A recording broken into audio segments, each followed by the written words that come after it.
जय श्री राम सभी को। जैसा कि आप सभी जानते हैं कि इस साल 2024 में रक्षाबंधन का त्योहार 19 अगस्त को मनाया जाएगा। तो सबसे पहले तो आपको इस आने वाले त्योहार की हार्दिक शुभकामनाएं। रक्षाबंधन का त्योहार भाई बहन के प्रेम और स्नेह का प्रतीक है। ये त्योहार हर साल बड़े ही प्रेम और श्रद्धा के साथ मनाया जाता है। इस त्योहार पर बहनें अपने भाई की कलाई पर राखी बांधकर उनकी लंबी दीर्घायु की कामना करती हैं। लेकिन क्या आप जानते हैं कि ये त्योहार इस कलयुग का नहीं बल्कि पौराणिक काल का है। वैसे तो रक्षाबंधन के त्योहार को लेकर कई कहानियां प्रचलित हैं, परंतु दो सबसे ज्यादा प्रचलित कहानियां जिनको रक्षाबंधन पर्व की शुरुआत माना जाता है वो मैं आपको यहाँ बता रही हूँ। तो आइए जानते हैं। ऐसी मान्यता है कि रक्षाबंधन की शुरुआत सबसे पहले सतयुग में माँ लक्ष्मी ने राजा बलि को रक्षा सूत्र बांधकर की थी।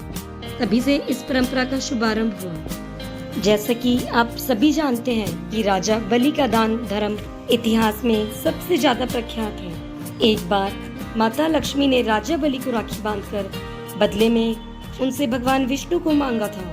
तभी से यह रक्षाबंधन की परंपरा प्रारंभ हुई। कहानी कुछ इस प्रकार की है कि एक बार राजा बलि ने यज्ञ का आयोजन किया। तब उनकी परीक्षा लेने के लिए भगवान विष्णु वामन अवतार लेकर आए और दानवीर राजा बलि से 3 पग भूमि मांग ली।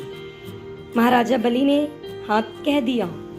तब प्रभु ने वामन अवतार में एक पग में सारी धरती और दूसरे पग में सारा आकाश नाप लिया और इसके बाद तीसरा पग रखने के लिए जगह मांगी।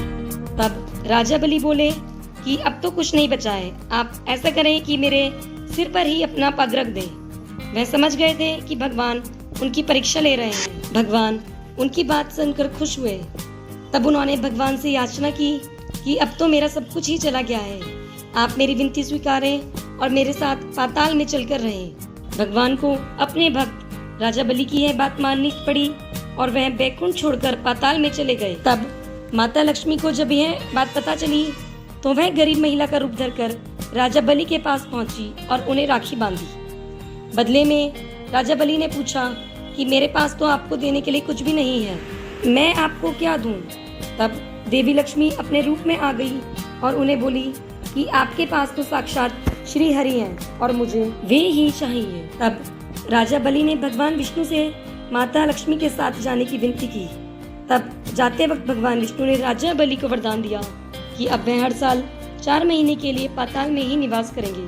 तभी से वे 4 महीने चातुर्मास के रूप में माने जाते हैं और बहनें माता लक्ष्मी की तरह ही अपने भाइयों की कलाई पर रक्षा सूत्र बांधती हैं और भाई बदले में बहन की रक्षा करने का वादा करते हैं। रक्षाबंधन के बारे में दूसरी कथा ये है कि जब द्रौपदी ने भगवान श्री कृष्ण को राखी बांधी थी। ये कहानी महाभारत काल की है, जब युधिष्ठिर इंद्रप्रस्थ में राजसूय यज्ञ कर रहे थे और उस समय सभा में शिशुपाल भी मौजूद था।